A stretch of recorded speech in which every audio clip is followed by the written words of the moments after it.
دا ژبې چې دي دې ته د ژوندي پاتې کېدلو د خورېدلو د ترقۍ کولو دپاره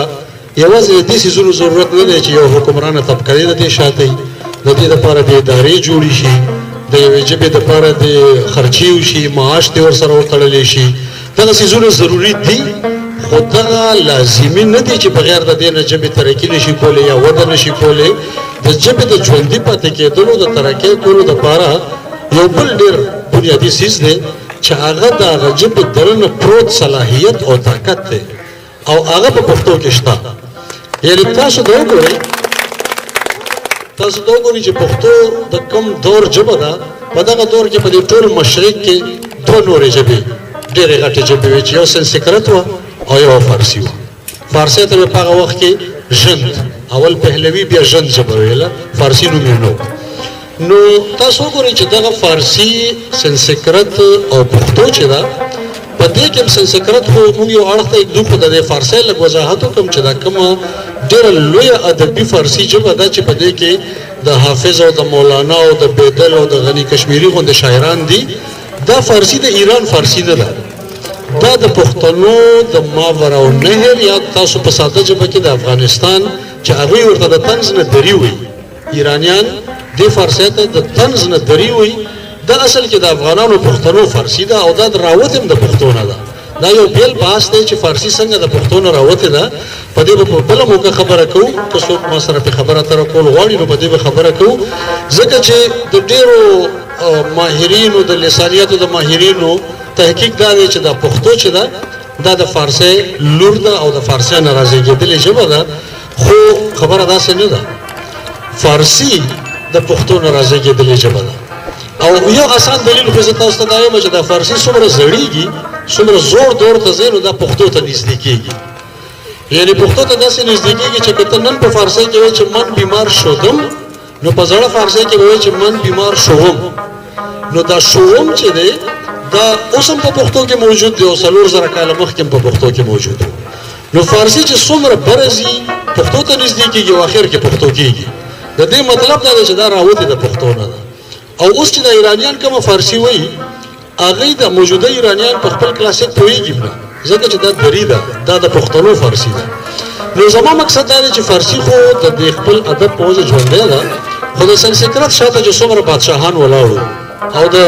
هغه ایراني فارسۍ شاته چې څومره بادشاهان او حکمرانان ولاړو هغوی په خپل وج زور هم د پښتو غوندې سیالې نه کړې شوې دا ژبې د ایران نوې فارسۍ کې هغه ادب نشته کوم چې په ترای کې دی په سنسکرت کې خو د سره شته نه ادب زمون پښتو ته وګورئ چې هیڅ حکمران د دې سرکاري مرسته نه ده کړې دا د څومره په دې هندوستان چې لوی سلطنتونه پاتې شوي د پښتنو پاتې شوي دي د سلطان محمود غزنوي نه پس سلطان محمود غزنوي خو په خپله ترکو خو هغه سره ټول قوتونه چې دی هغه پښتانه وو د هغې باوجود په دغه وخت کې پښتو دپاره هیڅ نه دي شوي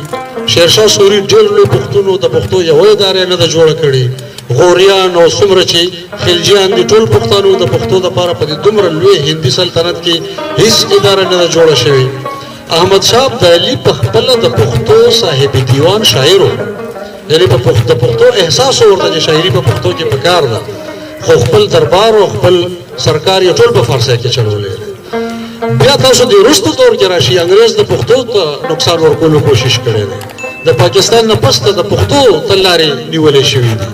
نن زما په وطن کې د سندیانو شناختي کارډ په سندۍ کې دی د سندیانو دپاره سندي لینګویج اتارټي ده د سندیانو دپاره څومره چې دفتري کاروایي ده او تعلیمي نظام دی د کچې نه واخله تر پی ایچ ډي پورې هر کال کې سندي ویل لازمي دي پښتو کې نه دي خو د دې هر څه باوجود چونکې پښتو کې هغه خپل دنننی صلاحیت او طاقت موجود دی نو ماته دې وښیي چې په سنسکرت کې چېرته د خوشحال بابا سیال شته چېرته په فارسۍ کې د خوشحال بابا سیال شته چېرته د رحمان بابا سیال شته پښتو به انشاءالله ژوندی وي د هغه خپل دننه صلاحیت په بنیاد باندې په طاقت باندې نه دی کوي حکمران مرسته په یو دور کې هم نه ده کړې پښتنو هم نه ده کړې خو نن هم زموږ د ادب چې کوم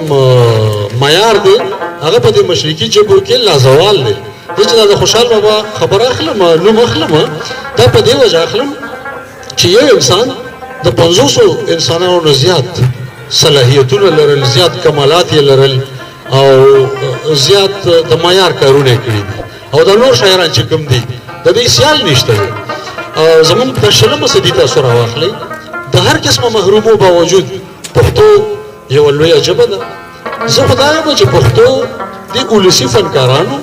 د سندرغاړو، د شاعرانو، د کلیوال ولس او د خړسرو، غریبو، مزدورکارو خلکو ژوندی ساتلې ده. ما داسې خلک لیدلي دي چې د خپل کتاب چاپ کولو لپاره پټې خرڅوي چې پټې به خرڅ کړم، زوی له به پکې واده مو کړم او کتاب به هم پکې چاپ کړم. نو داسې خلک مې لیدلي دي چې دیاړي کوي، دیاړي مار دي، خو هغه د هغه خپلې ژبې سره او د هغه خپل هغه درنه صلاحیت سره دومره یو اټیچمنټ دی چې هغه کتاب چاپ کولو لپاره هغه خپل د خوارۍ، مزدورۍ، حلال چې کوم رزق دی د بچو د خولې نوړی ونیسي او چېرته کتاب پکې چاپ کړي.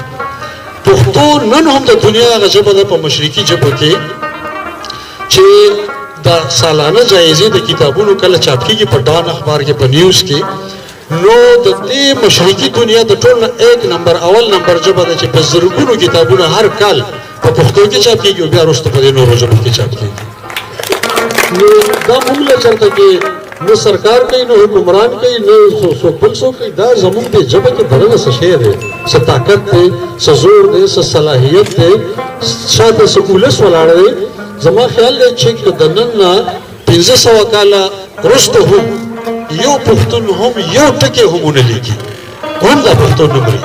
دا داسې یو ژبه ده دا چې سروې روانه ده. ډاکټر زبیر اسد صاحب د 43م او 33م پوزیشن خبره وکړه. د دوی په خبره به تاسو پوه شوي یئ چې د تېرې سروې مطابق دا په دنیا کې په 43م نمبر غټه ژبه وه، یعنې دې نه 240 غټې ژبې وي. اوس دې نه 32 غټې ژبې دي. دومره تیزۍ سره په دې پښتو کې کار کېږي، دومره تیزۍ سره دا پښتو خورېږي. دا چېرته خورېږي؟ دا په کتاب کې خورېږي، دا په الکترونیک میډیا کې خورېږي. د دې افغانستان د سانحې نه پس ته تاسو وګورئ چې دنیا کې پښتو چېرته لاړه. په سوونو چینلونه دي د پښتو. الکترونیک میډیا چې ده هغه د نیمې دنیا نه زیات ملکونه چې دی، د وایس اف امریکا او BBC او دا خو زاړه شو. د دنیا په ګوټ ګوټ کې د پښتو چینلونه دي د الکترونیک میډیا. دا ځکه